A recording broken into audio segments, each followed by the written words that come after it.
What's happening, Sonic Astronauts? Trumpeter and composer Bobby Spellman here to welcome you to the 5th episode in our series on the Lydian Chromatic concept of tonal organization. In this episode, we are finally going to transcend the sharp 11 in the order of tonal gravity and explore the many interesting sounds that you can get with the higher tonal orders in the Lydian Chromatic scale.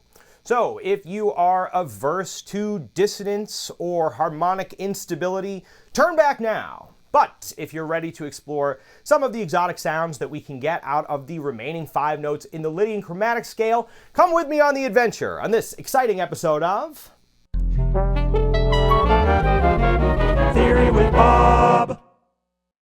Alright, by now you're well aware that the foundational principle of the Lydian Chromatic concept is the idea that if we stack perfect fifths on top of one another, that's going to give us an order of tones in increasing distance from a tonic pitch. Now, so far we've gone up 7 tones from, in this case, C, the 1, to G, D, A, E, B, and finally F sharp, giving us the Lydian parent scale of the 7 modes that we would normally regard as coming from the major scale. Now, one of the things that's significant about the sharp 11 in all of this, that F sharp to C, is that if you look at it on the circle of fifths, the C and the F sharp both have the same kind of tonical authority to one another. So, for example, F sharp in this case is the 7th tone in C's order of tonal gravity, whereas C would also be the 7th tone in F sharp's order of tonal gravity. So there's a significance to the idea that there are 7 notes in this Lydian parent scale, but that does not mean that we can't then transcend the sharp 11 and find the remaining 5 notes in the Lydian Chromatic scale. Now, if you follow that order of tonal gravity up, and this ladder of fifths up past this F sharp, the sharp 11, what you would likely then run into is C sharp, which would be the sharp 1 or the flat 2 of the Lydian tonic. Now, in the Lydian Chromatic concept, in the order of tonal gravity, we will skip the flat 2, that C sharp, and move up to G sharp, which is the sharp 5. Now, the fact that we skip 1/5 in the order of tonal gravity, I think provides the biggest challenge to the technical underpinning of the Lydian Chromatic concept. It's the thing that causes me the most frustration in explaining this stuff, because it seems like if we just moved up in fifths, it would all make sense, but we have to have this one little anomalous shift in which we jump a fifth from the F sharp all the way up to G sharp. Now, what you'll notice as we go forward is if we go up to G sharp, it makes the whole thing work. So to me, it makes a lot of sense, but it's not very well explained in the book, and I don't have a perfect explanation. George Russell explained the skip from the sharp 11 to the sharp 5 as being basically a way to account for the to make a compromise for equal temperament and the conventions of Western music. But in my mind, if we're making a lot of, compromises for the conventions of Western music, we might as well just have the major scale remain as the number 1 scale, as the parent scale to all the other modes. One thing that the best explanation that I can give for the skipping of the flat 2 is the idea that if we were to then, in a vacuum, if we're just dealing with stacking fifths on top of each other, it does more or less work. But once you start to put all of these tones in scales that are creating this sound that ultimately tonicizes the Lydian tonic, if you have that flat 2 in there as well as a part of the scale, that gives you an extremely dissonant sound that then destabilizes all the other notes in the Lydian scale. So if all of a sudden I have this as a part of the chord, then all the other fifths that otherwise create that ladder of fifths, it suddenly becomes harder to tell what that Lydian tonic is, and it destabilizes the various modes. Still not a great explanation. So as I go through this video, you come up with a better explanation yourself, put it in the comments, because I think this is something that, could use a little brainstorming to try to figure out a better explanation for. But what you will notice is, if we skip the flat 2 in that ladder of fifths and go right up to the sharp 5, the entire system works, and it is reflective of what we are familiar with in the conventions of Western music and in jazz and other styles of music from around the world. So here's what we've got now, is we're going to start down here on C. We've got G, D, A, E, B, F sharp. The next note up is going to be G sharp. So if we're going to use that G sharp, which is now the 8th tone in the tonal order, the order of tonal gravity from that C, if we then replace the G in the C Lydian mode with that G sharp, that gives us the C Lydian augmented parent scale. So that is the second scale in the principal scales, in the 7 principal scales that George Russell outlined in the Lydian chromatic concept of tonal organization.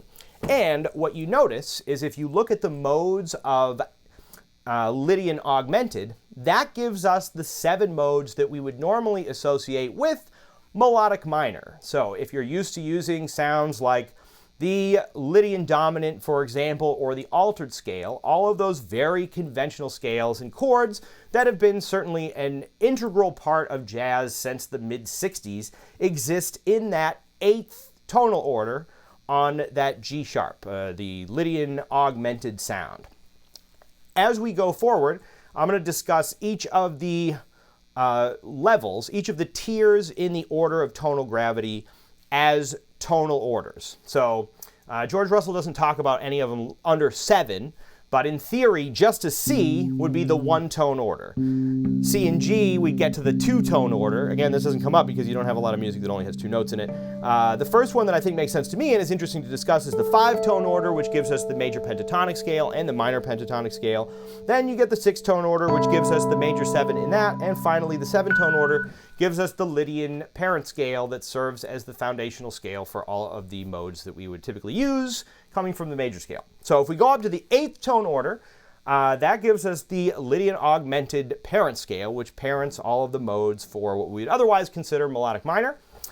As we go forward, we're going to talk also about the idea that we're going from ingoing to outgoing. So George Russell described the 8th and 9th tonal orders as semi-ingoing, and then the 10th and 11th as semi-outgoing, and finally the 12th tone order gives you all 12 notes in the chromatic scale, and the Lydian chromatic scale, which we would regard as outgoing. All right, so if I'm using that terminology, the idea is ingoing is as close as we can get to that tonic pitch, and outgoing is as far away as we can get. It's ingoing to outgoing. Gives us a spectrum of tones in increasing distance from the Lydian tonic.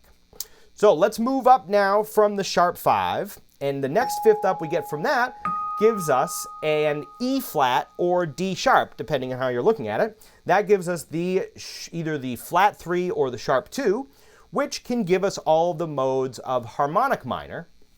Or, in George Russell's case, it gives us the principal scale of the Lydian diminished scale. All right, so if we go up then, one more 5th from E flat. Now we get B flat, which is either the flat 7 or the sharp 6, depending on how you're looking at it. 1/5 up from that. One more 5th gives us, in the case of C, F, which is the 4. And then finally, stuck on at the end there is our rogue flat 2, the C sharp, in the context of C.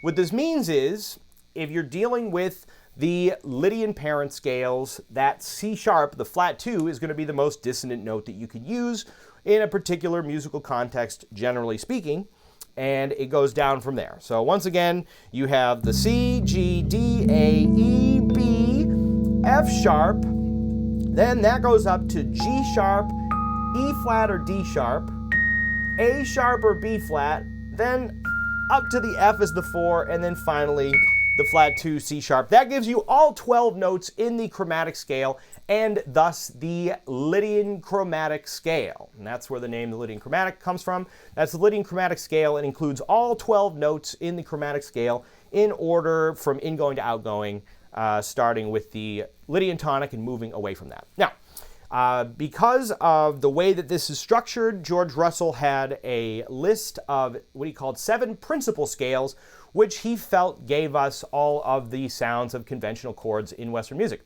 So I'm going to take you on a little journey through the various principal scales so that you can hear the difference between these varying Lydian parent scales as we move increasingly far from the Lydian tonic. And that will sound like this. C Lydian.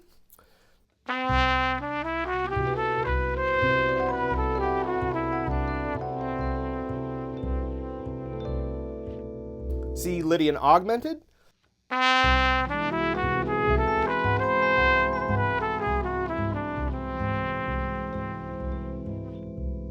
C Lydian diminished.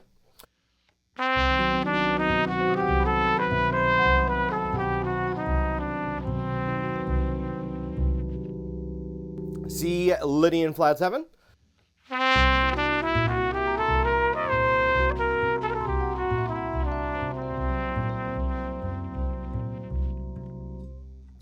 C auxiliary augmented, also known as the whole tone scale.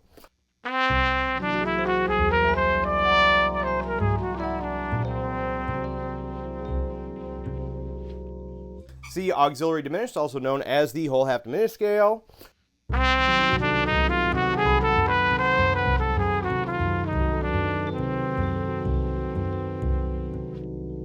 And finally, C auxiliary diminished blues, also known as the half whole diminished scale.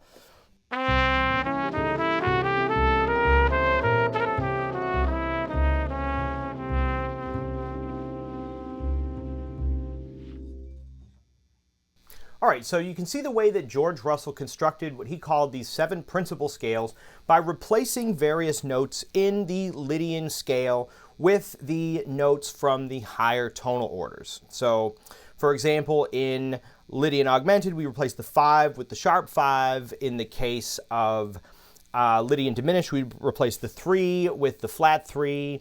And in the whole tone scale, we would replace for example, the 5 with the sharp 5 and the 6 with the sharp 6, or with the flat 7, depending on how the 7 with the flat 7, depending on how you want to look at it.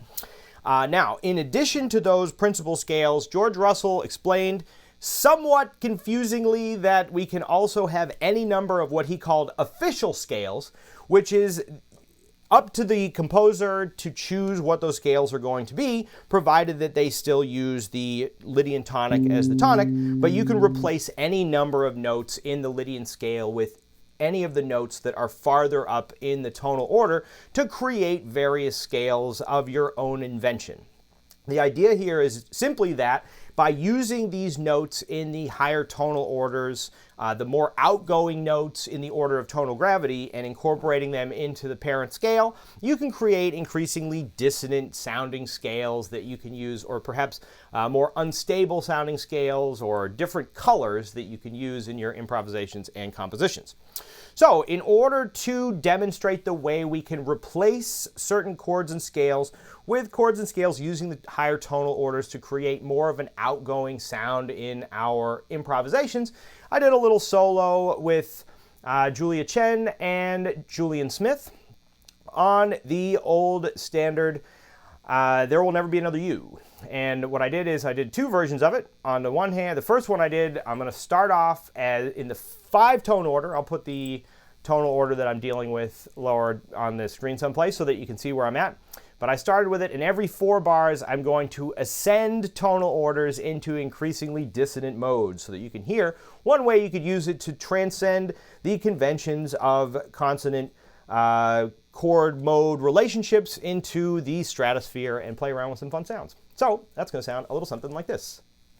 1, 2, 3.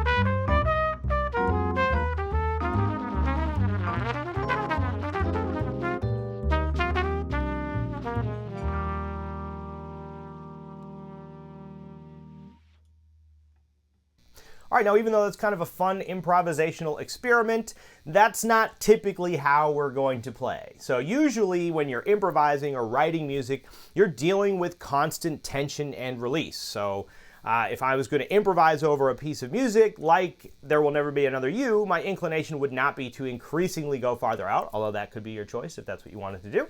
But instead I would try to find places where I can create additional tension to resolve to chords throughout the piece. So I wanted to give a little demonstration of how I would use some of these more outgoing tonal orders to color some of the chords that I would play over There Will Never Be Another You. So let's check that out. It sounds like this. 1, 2, 3, 4.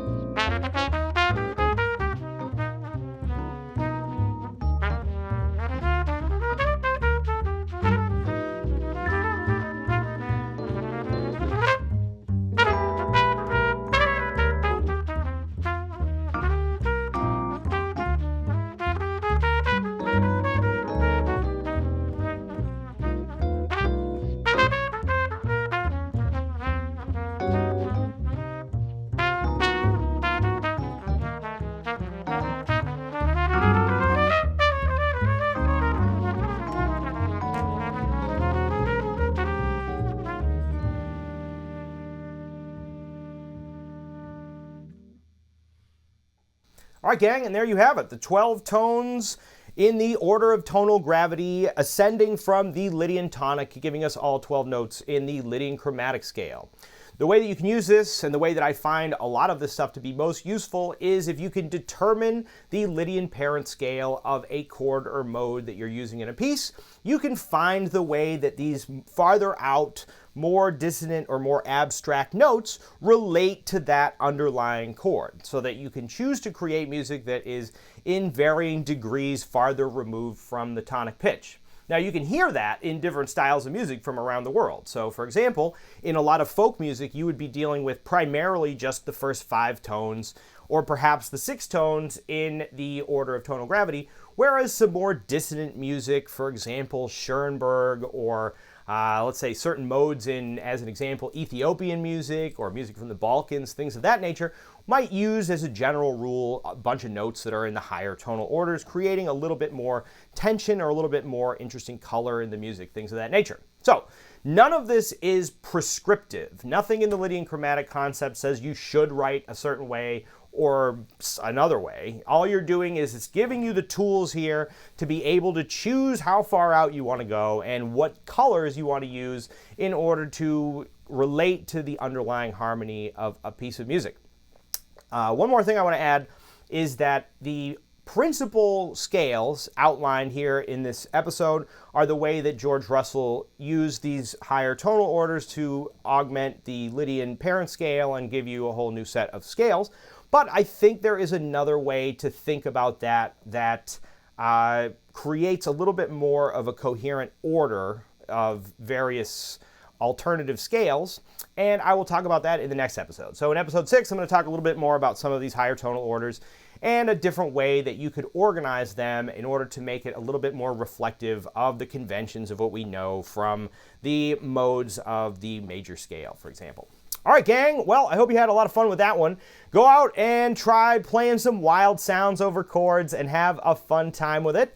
If you like this video, give us a like and subscribe to the channel, and we'll give you some more episodes on the Lydian chromatic concept, as well as jazz, improvisation, music theory, and the like. All right, gang. Have a wonderful time playing with sounds, and I'll catch you on the next one. See ya.